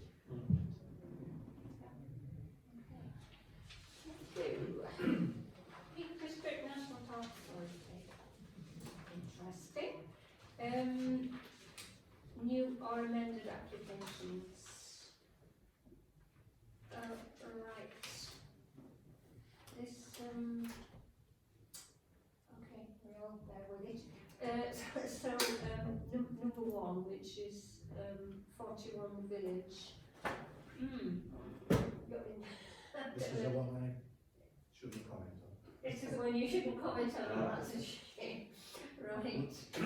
I mean, one thing I really welcomed is there is a carbon emissions statement, which perhaps should be standard for all applications. It wasn't very extensive, but at least it was there. So yeah. I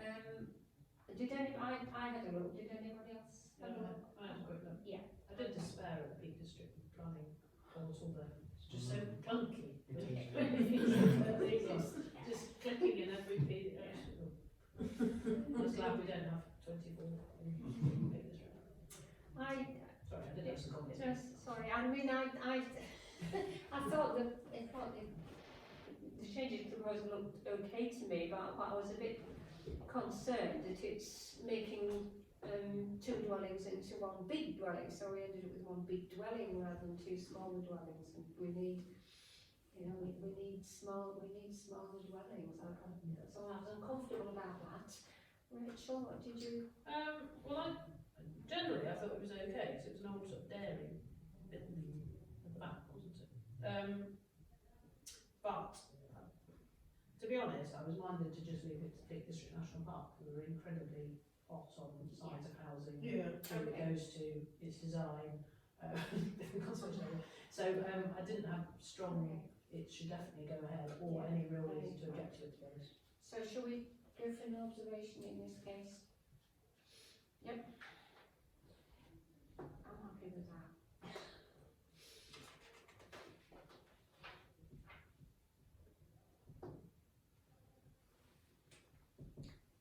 Then number 2 and number 3 links, listed building. Andy, what did you think about this one? I mean, normally we'd say because it's a listed building, so. Well, the second part The second is a part listed is, building anyway, and I guess we'll leave that up to Peak District. In terms of the extension itself, I mean, it's built as the rest of the property, so it's very much in keeping with what's there. It makes a very big house, and I guess that isn't really what we want, but other than that, I couldn't really see too much wrong with it. This is right at the start of Issues Road, of course, so Yeah.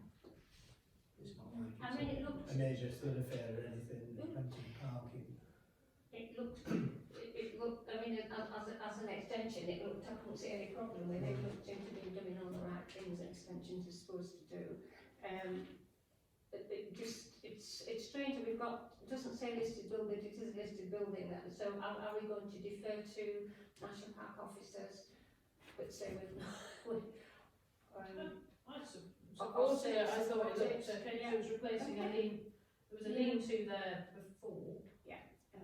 So it wasn't as if it was a bit of garden just turning into a garden. So I thought we should support the first application and then leave the second bit. Leave the second listed buildings. That was my Okay. thought. Slightly Fine. Not sure I'm consistent, but never mind. Right. Well, it's two distinct Yeah, that's things. fair enough. isn't it?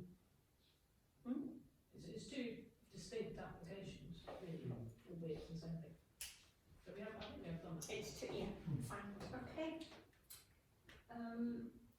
Right, yes, the next, it's on Peak District National Park, but the landscape review.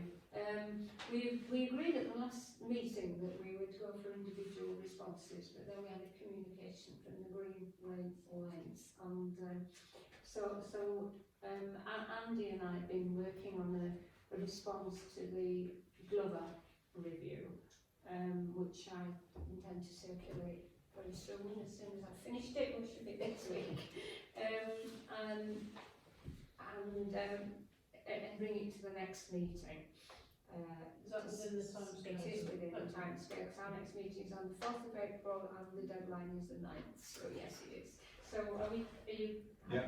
We need to go back. And thank you for the work you've done. That's, taking at least an hours.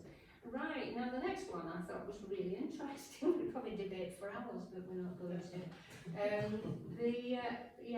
So, did people have a chance to fathom what this was all about? They are asking, is their existing policy unreasonable or not? It's apparently people are doing self-build. Surprise, surprise. You're going up to the largest, the largest footprint, the largest area that's allowed. So, because there's a scale, but there can be exceptions to the scale. So a single person can really only sort of go up to so much. I don't know, what what do people think? I thought, to start with, I thought, oh, that's quite harsh, and then read the PPPF comments and thought, yeah, there's some substance to that doesn't seem very fair. And then I thought, well, hang on, this is only for new build, self-build houses. There aren't that many of them anyway. And, you know, in the end, you want people to be able to live in the house that they're ready for at the time. And if everybody builds the house that they may or may not need to fill in the future, then everybody would build a big house. So I did think there was probably some sense in what they were saying. Otherwise, no one would ever build small houses. I have some sympathy with thinking we'll only do this once and we want to live here forever. Yeah. And we may have 3 children. Then you can buy an existing house. But most. But if you've fallen in love, if you bought a plot in the Peak District that overlooks God knows what, you know, you're not going to be wanting to buy another big house somewhere else. Yeah, it's got beautiful, you know what.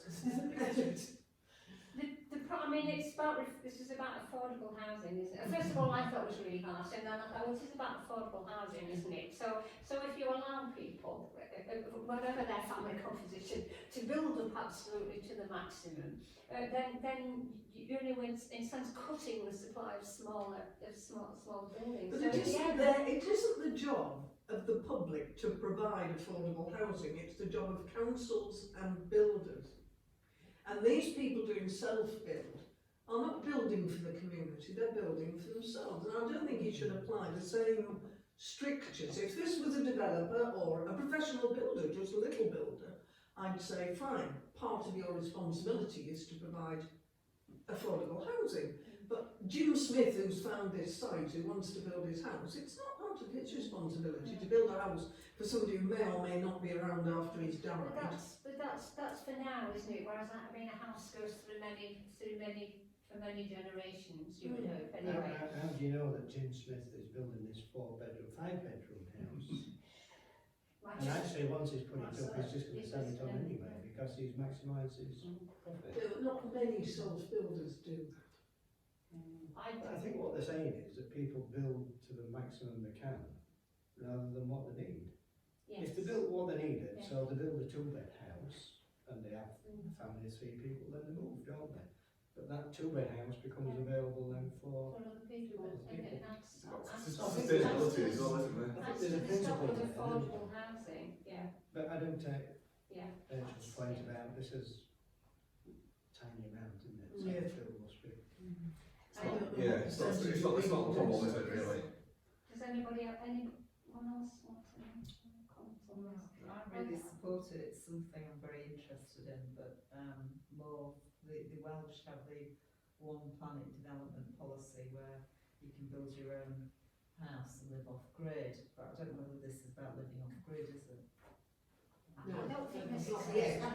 It may be that they will now, but that is more required of people. They may build that in now, but I don't think it's in yet.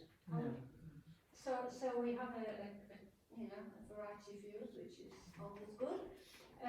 So are we going to say that we're not going to we're not going to respond? Yeah, that's fine. Is that okay? They're managing without it, so. They're managing really well without us, yes. But I thought it was interesting that it was an interesting thing to be asked. Yes. I would applaud that. So let's move on to our highways campaigns and the depressed. Sorry, Chair. Are we going to go back to the Peak Park Parishes Forum then and say we've discussed it, but we're not sufficiently concerned about the policy to wish to raise any objection? We should reply, but we should also say that we appreciate the fact that we were asked to, but we can even say we had a variety of But we're not views. interested. We wish you all the best with continuing your hard work, your endeavours, I'm afraid. And we respect and admire you from here. Yeah. Does this not apply though for the that land up at Home Village where so it would fall in the peak? Yes, Yeah, it would. So we probably shouldn't comment anyway, because then we might be. Yeah, we should. Um, That's exactly why we should comment.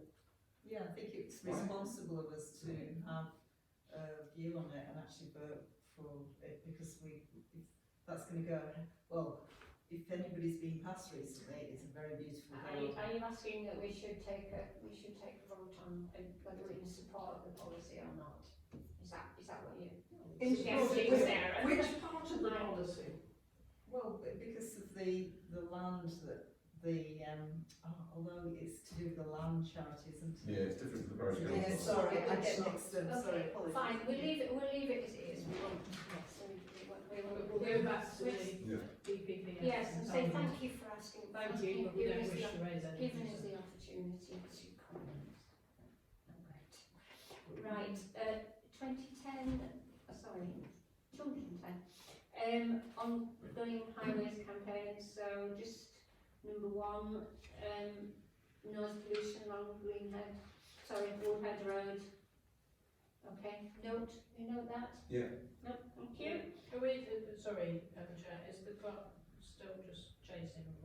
No, I think we decided not to chase until the direct. What's the role Yes, of until- in place? Oh, sorry, Yes, the because strategic he's director. acting up at the moment, isn't he? Yeah, I'd look to see if Yeah. a Because permanent presumably position there is. because there was some traffic monitoring, wasn't there, that was done? We still haven't seen the outcome of that point. I'm surprised we haven't had that. Because that's been done because the things are, So- well, ages ago. But Are I we think, saying we'll renew our onslaught Yeah. on highways well, I when think they've we got a should, permanent head of I think we department? should roll this into the meeting we were asking Yeah. for. Right. And similarly with campaign for safer Mount Yeah. Gelfie, Noted. that together with the Cambridge road intersection. Noted. Noted. Right, Burnley, this is interesting. Burnley Road pollution. I've given my apology. Yes, you've had a rude response. Yeah. Yes, we had an interesting email from Councillor Patrick, suggesting that Parish Council should consider serving a section 56 notice on Kirklees, which both Andy and I looked up. I think we both thought, and I've asked the clerk to just for the sake of clarity, so we know that whether parish councils are able to serve these notices. So is this Burnley Road? Yeah.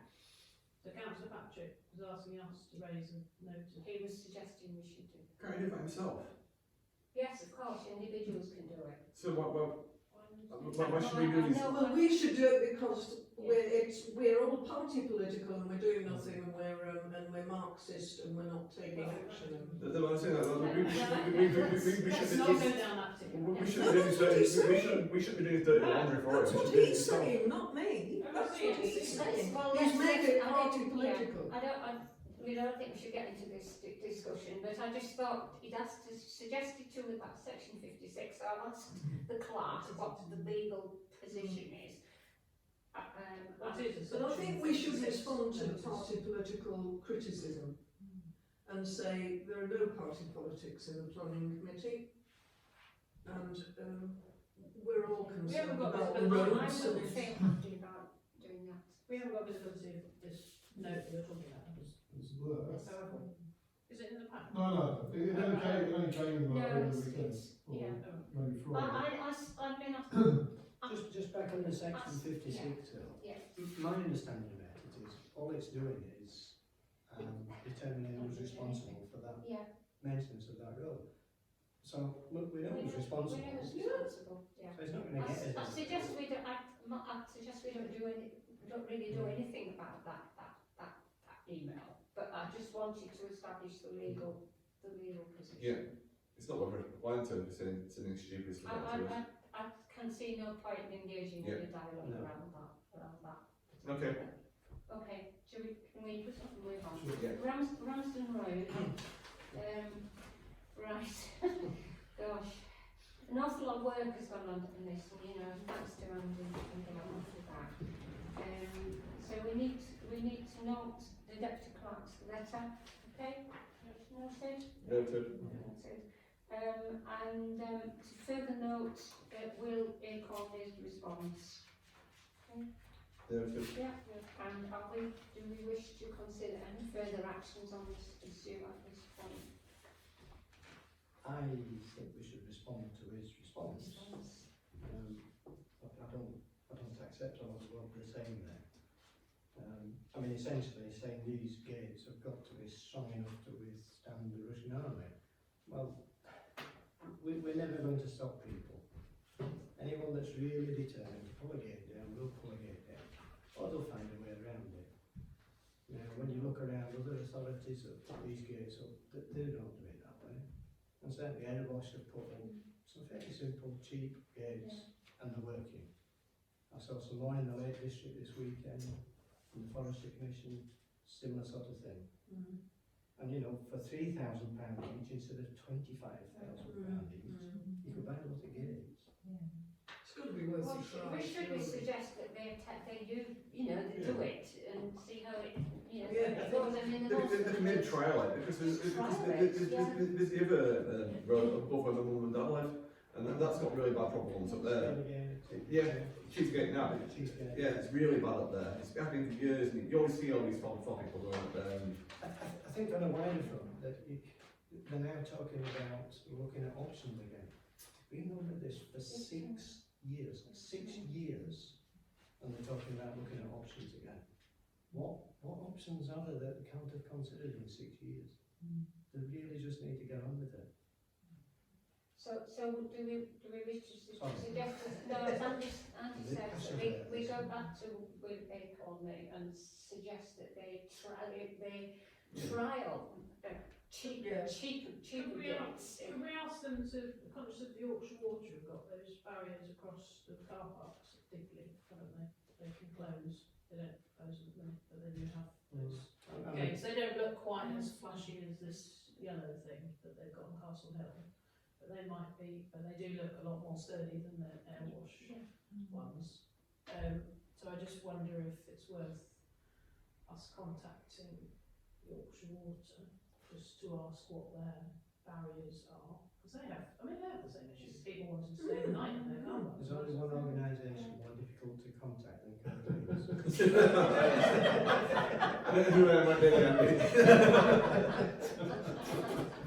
Right, we've just got to dig up there again.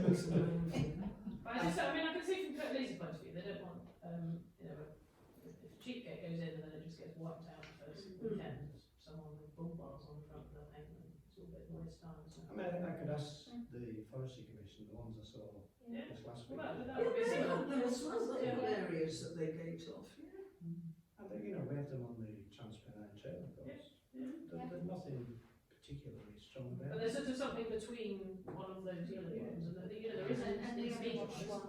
Yeah. Because everyone should look at it. It'd be interesting to see how it goes, like if they work as a deterrent or if they last 2 minutes up there. It'd be interesting to see. And Well, I mean, I did talk to people at Erebos, and actually, I knocked on someone's door and asked them, how's it going? And she said, well, it's fine. She said, you never stop everyone.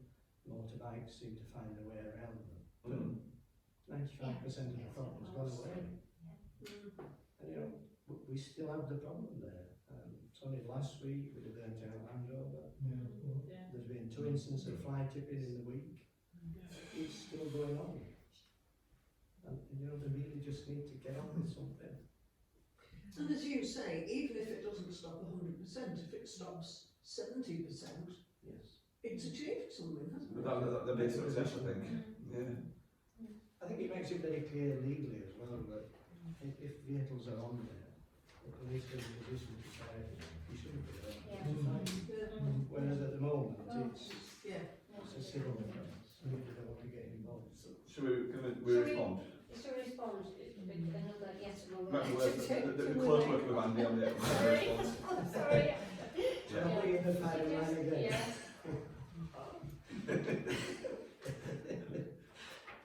Are you okay to talk about that? Or do you want? Yeah, I'm fine. You're fine. All right, Actually, sorry. Will Acorn has been quite... He's been very No, pleasant. it's been very He's been nice. open. Yeah. Yeah, it's been very open. He at least has responded twice. Yes, you know, responded, it's- yes. Nobody else has. Yeah, it's good. We should welcome it. We should be thankful and responding. It's better than nothing, Right. isn't it? Do you get the feeling that there's about one man and a dog there trying to do the job of the whole Yeah, department? exactly. Shall we move on to footpaths? It's a bit happier, isn't it, really? And number one, Bridge Lane to Sands footpath has happened, really. So that's a good thing. Can you note that? Noted. Noted, thank you. Right, and can we note the Deputy Clerk's email on Kirklees I've had no Highways? response. Goes without saying, Richard. Yeah, he didn't even try, he didn't even ask. I'll get Councillor Patrick to Right, moving on. Number three. I didn't actually check if the religious thing on Wolfstones, but presumably we'll know as soon as something's happened. on Noted. Wolfstones. So we know that. Recording historic paths, can we note that the deadline Noted. has been extended? Right. Item 213, publicising the work of Bromley Parish Council. Is there anything we're doing? Anything we've done in this meeting? I don't think so. No, Let's keep on publicising the plans It's we're a looking picture at. of the model. Yeah. Well, that would be nice. Wait, actually, shall I send that photograph to you and you put it on the web? We're just I don't know whether we'd be allowed to, would we? Well, we'll need to check with the. Yeah, we have to ask them if We they're have to happy. ask them if that, yeah, because that really was great, wasn't it? I mean, we just make it. It's like the thing they used to do on the news. And finally, you know, the princesses today opened a zoo or whatever. We could have, and finally, in our planning committee, we had a model for the very first I time. think Jen, I didn't entirely take in what she said, but I think she said that the Home Valley Review was closing. Is that, did anybody else hear that? Really? Yes, That's it's, yes, yes. its future is uncertain. Yeah. Right, so Yeah. It's not formally been communicated. Through a different, surprised. through friends of Chris Rex and trying to get something in there. I got a letter from, what's her name, Susan Hampshire, saying, yeah, that more or less, it's too. Well, they're trying to get And it isn't Home Valley, it's Home Firth with a token mention of Holly on St. Mills. So it's so vague now that everything, Meltham's in there and, it's kind of like a... It's Just not. like on the town end with the model, if it gets approved, is that the time where we could make a little bit of a message about it? Yeah, maybe. Oh, maybe. You know, it ticks a lot of boxes, Yes. doesn't it? Yeah, Yeah, we can just say like what we're doing to Well, planning committee. rather than say something about that now, Mm. when we don't know whether it's going to be approved. Yeah, later we Yes, I actually think that's a good idea, Andy, yeah. Hopefully it will Yeah, get through. I mean, it was great, that was great that we had three lots of people Yes. come. Yes. Yeah. Well, could we, in which case, could we ask for just something on Facebook saying, the planning committee were pleased to hear from members of the public? Yes, You know, come to please discuss remember really, to, really planning. you can come and present either in favour or Yeah, do you know that? Are you alright? just to reflect on the fact that people are coming. Today's were particularly impressive Well, presentation. don't sit downstairs.